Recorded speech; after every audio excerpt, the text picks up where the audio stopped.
Bonjour tout le monde. Cette vidéo est consacrée aux produits cartésiens d'ensemble. Nous parlerons du concept de couple, puis nous définissons le produit cartésien de deux ensembles et nous continuerons avec une généralisation en définissant la notion de uniplet et nous terminerons par des propriétés reliant le produit cartésien et les opérations sur les ensembles. Allons-y. Proposition 1. Soit AB et CD de couple. Alors, AB est égal à CD, c'est seulement si leurs composantes sont égaux 2 à 2. Ça veut dire AC est égal à BD. Preuve, première implication. Si AB est égal à CD, donc on va montrer que A est égal à C et B est égal à D. Alors, par définition, on a l'égalité des deux ensembles. C'est la relation 1. Alors, montrons d'abord que A est égal à C. Supposons par l'absurde que A est différent de C. Alors, avec la relation 1, on a A appartient à cet ensemble-là. Puisque A est différent de C, donc forcément, A est égal à, le singleton A est égal à la paire CD. Ce qui implique A est égal à C est égal à D. Donc, ce qui contredit le fait que A est différent de C. Alors, forcément, A est égal à C. Montrons maintenant que B est égal à D. La relation 1 devient, donc la relation 1 c'est, alors je remplace C par A, tout simplement. Donc j'ai remplacé ici C par A, la même chose. Alors la relation 2 implique que AD appartient à cet ensemble. Ce qui implique AD soit égal au singleton A ou bien la paire AB. Ce qui implique A est égal à D ou la paire AD est égale à la paire AB. Donc le premier cas, si A est égal à D, alors la relation 2 implique que cet ensemble est égal au singleton contenant le singleton A. Ce qui implique AB est égal à A, alors A est égal à B. D'où A est égal à B est égal à D. D'où B est égal à D. Deuxième cas, si A est différent de D, alors la relation 3 implique que B est égal à D. Alors on a montré que A est égal à C et B est égal à D. Deuxième implication, elle est évidemment claire, que si A est égal à B et C est égal à D, alors les deux couples sont égaux. Remarque, si A et B sont deux objets distincts, alors les deux ensembles sont égaux. Mais les deux couples sont distincts. Tout simplement car le premier couple, c'est la paire constituée par... Donc on remarque que cet élément n'appartient pas à cet ensemble-là. Donc, c'est tout à fait normal. AB est différent de BA. Définition 2. Soit E et F deux ensembles. Le produit cartésien des ensembles E et F dans cet ordre est l'ensemble noté E croix F est défini par E croix F est égal à l'ensemble du couple XY tel que X appartient à E, Y appartient à F. Si E est égal à la paire 1, 2 et F est égal à ABC, alors le produit cartésien est égal. Donc je fixe la première composante 1. D'accord? Donc et je cite les éléments de F. A, B, C.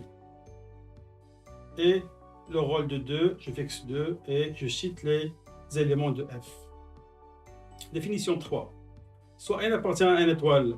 On peut définir par récurrence un uniplet de n objets x1, x2 jusqu'à xn dans cet ordre comme suit.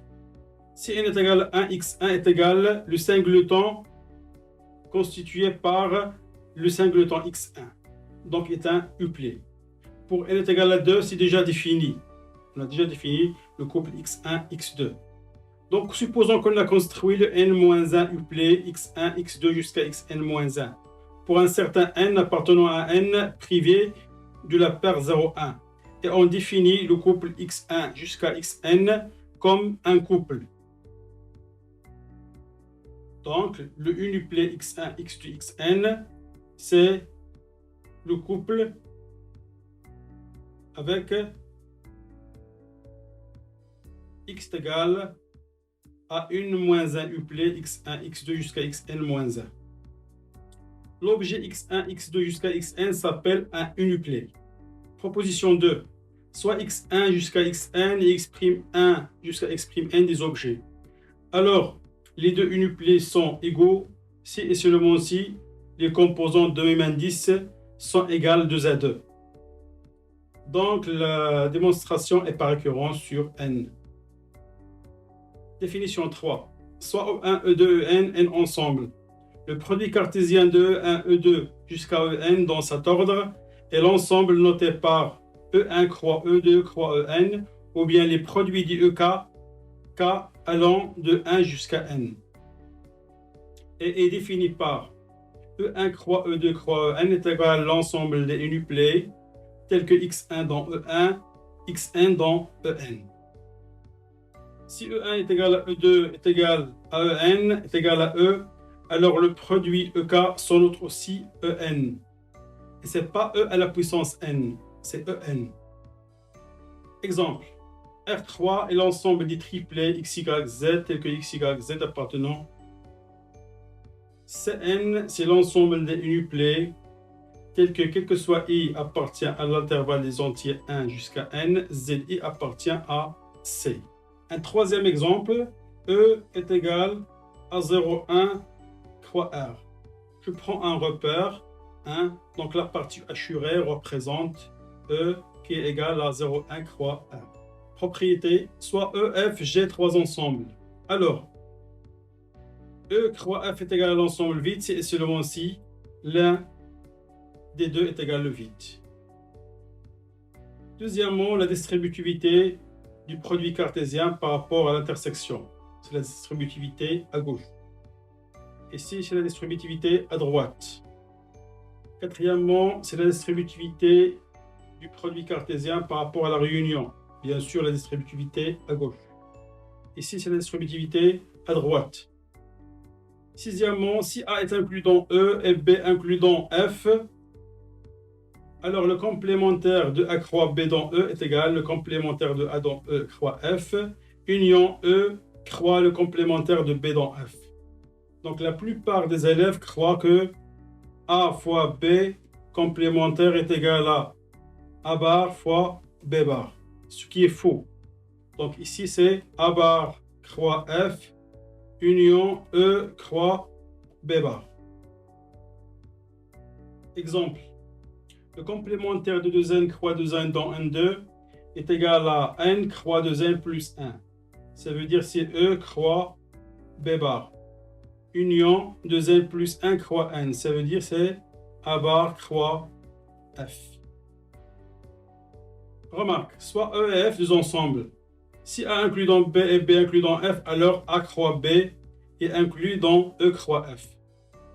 Mais la réciproque est fausse. Donc, une partie D de E croix F n'est pas forcément de la forme A croix B, avec A inclus dans E et B inclus dans F. Un exemple. D est égal à l'ensemble des couples XY de R2, tel que X carré plus Y carré est égal à 1. Alors, D est forcément dans R2, par définition. Supposons par l'absurde que D est égal à A croix B, avec A inclus dans R et B inclus dans E. Alors, puisque 0,1 appartient à D, et D c'est A croix B, donc forcément le 1 il est dans B. La même chose, 1, 0 appartient à D, qui est A croix B, donc 1 appartient à B. Alors, ceci implique que 1, 1 appartient à A croix B, qui est égal à D. Ce qui implique que 1 au carré plus 1 au carré est égal à 1. Qui est évidemment faux. Donc contradiction, donc ce qu'on a supposé est faux. Cette vidéo est terminée. Merci et à la prochaine.